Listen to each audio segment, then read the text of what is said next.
Streaming live on YouTube at the Team 980, where if you're watching, you see a lovely beanie on the head of Denton Day. What's up, buddy? How are you? I'm good, but can you name the character on the beanie? No, I can't. I honestly, I probably couldn't anyway. But that's a Dragon Ball Z character, but I haven't watched Dragon Ball Z. It is Dragon Ball Z. That's 25 years. I think that's a win for you. Gohan.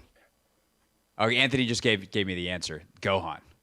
It is Gohan. It's Super nice Saiyan job, Gohan. Anthony. I'm proud of you. Hey, good job by Anthony Haney. I'm not going to claim to take credit. Like I just remembered something that I did watch Dragon Ball Z as a kid. Just I haven't watched it since I was a kid.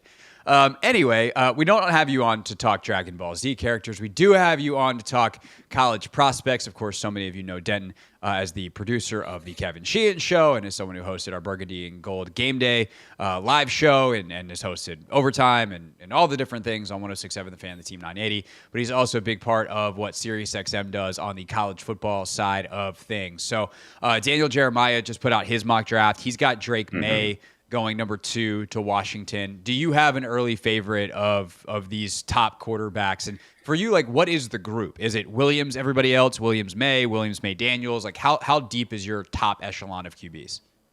My top echelon is 3. I've been privy to Jayden Daniels since probably about October, just because I loved watching him play at LSU. So I would definitely include him in that top 3. I still think as of now, he is my preference. Now, over the next couple of days and weeks, Craig, I'm going to start like really honing in on Drake Maye because I watched a lot more of Jayden Daniels than I did Drake Maye this year. So I'm much more familiar with his game versus some of the UNC games. Either they just weren't playing great teams. The games maybe weren't as relevant as some of those SEC games that Jayden Daniels was playing in. But I loved watching him. And what you could see with him against Missouri, he got hurt. Misses a series, comes back in, and then there was a very big difference in the way that he played. Everyone is going to say, well, he puts himself in danger. Well, after that Missouri game, he kind of stopped doing that. So he gets hurt. He kind of learns from it. There was a potential of him not playing the next week. He does play, and then his game shifted, and it shifted for the better. He was still a threat with his legs, but I was really impressed by the way he was able to adapt early in the season. So I saw, I'm hesitant to bring up this name today because he is doing other things on Twitter that I don't care to mention at all. But I saw a comparison of Jaden as a runner to RG3, that he's more of a straight line guy, less of an elusive guy. Like, who is, I also read a scouting report that was like Jayden Daniels is the rare dual threat guy that's actually great at both of them. So I've seen a little bit of everything. Like, how do you compare the style of Jayden Daniels as a runner and how big of an impact is that part of his game in the NFL from like the RG3 to the Lamar Jackson scale of, elusiveness and ability to actually do this over time? I do wonder if Jayden gets compared to RG3 if it wasn't for the extracurriculars going on Twitter over the past couple of days, because I look at him as much more of a Lamar Jackson style of runner when it comes to being able to stop on a dime a little bit more easy than what Robert Griffin was able to do. So I look at him much more similarly to Lamar. And even from a skill set standpoint, there was a really good deep ball, which was something Lamar had in his bag coming out of college. So I think of those two guys as better comparisons rather than Jayden and Robert Griffin. Denton Day is with us, of course, producer of the Kevin Sheehan Show and a part of SiriusXM college football coverage. Maye is, I know you haven't gone deep on him yet, but like, what is the thing that makes him so tantalizing that he was the number 2 guy in the eyes of most people behind Caleb Williams all year?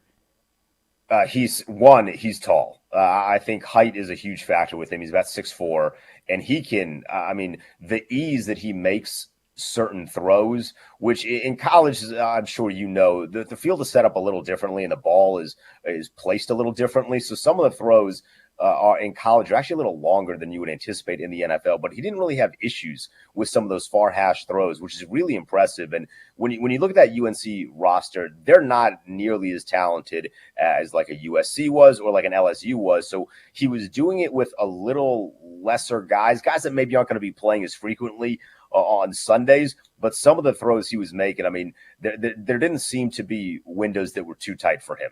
It was really, really impressive, and his footwork is really, really strong as long as he's consistent with it, and then you add an element of athleticism. So think of maybe a more a more confident runner of Sam Howell, right? Like when Sam ran a little bit, there was sometimes it felt like he didn't have his legs fully under him at times this year. I think Drake Maye is a much more confident runner.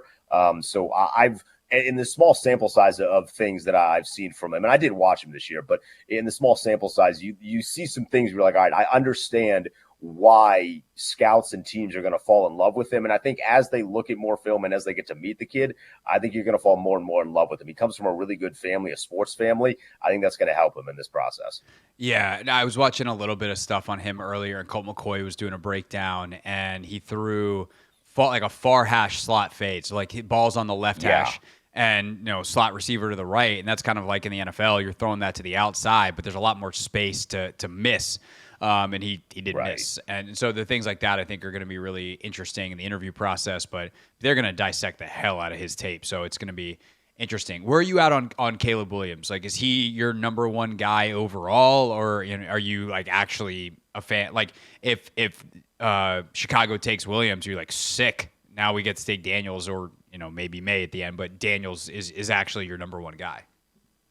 Yeah, I'm way more comfortable with the other two guys now than I thought I was going to be, especially at the start of the season. Caleb is still number one. I think there's some tendencies with him that you would love to coach into somebody that he already has. So I think he brings some skill sets to the NFL immediately that make life a little easier. The one downside with him, and this is what it kind of came to me at the midpoint of the season, I do think there were elements of his game this year where he really liked leaning into the ideas that he was playing Mahomes-esque.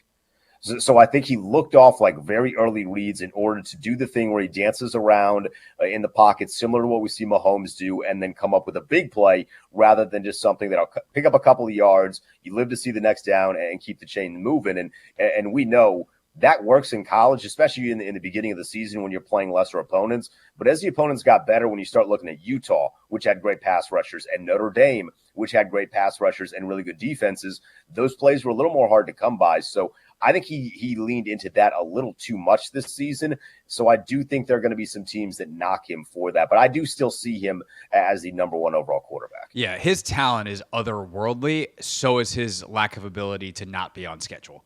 You're just like, dude, can you do anything on time? Like, it's crazy. I mean, that's kind of how Mahomes was at Texas Tech. And I do think it's interesting that I was mentioning this in the last segment, Denton, like Kingsbury getting this interview with Chicago. I'm like, what are we doing with Cliff?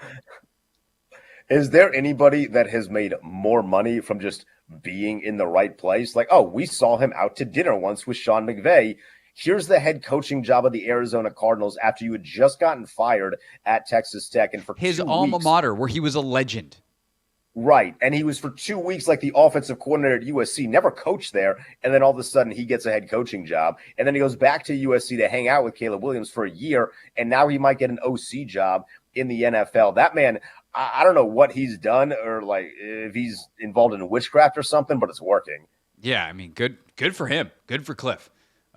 Possibly bad for all the people that are working for him, but, good for Cliff. Last thing for you, sir, Denton Day with us here on a Friday edition of the Hoffman Show. Outside of quarterback, is there anybody that's intriguing, or are you already firmly planted in team, you better take a freaking quarterback at 2 because you need one? You definitely got to take a quarterback at 2 because you need one. But in looking at Jeremiah's mock draft, he's the first guy that I had seen that had the first 6 players be wide receiver and quarterback. And I do think that benefits the Commanders if you want to, potentially look at that Chicago pick that you got for Montez Sweat. And maybe there's a really good offensive lineman that is going to, in a regular year, be a first-round guy that's available in that early second round because of the fire sale on wide receivers and quarterbacks. Or you do kind of what you do with Montez Sweat a couple of years ago, where you trade back into the late first round and get somebody. So there are a couple really good tackles that I think are going to be available if everybody and their mother decides to go quarterback or wide receiver early in the first round. For sure. And I'm also curious to see what the second wave of quarterbacks, like what happens there. I said this is the highest I've seen Bo Nix at QB4. Everyone I think had Penix and McCarthy above him. I know when Matt Miller did his, like he had McCarthy top 10. So that was a while ago at this point, and we'll see how that develops over time. But it is gonna be pretty fascinating to see that next trio of quarterbacks, Penix, Nix, and McCarthy, how they fare, especially if there's that early 1-2-3 run where everyone gets scared, and how the Commanders and Adam Peters play that will be pretty fascinating. I'm sure we'll do this many times over the next couple of months. Denton, thank you, sir. Thanks for bringing the stylish beanie to the program, and have a great weekend. Appreciate it, Craig. Thanks, man. This is the Hoffman Show on the Team 980 and the Odyssey app.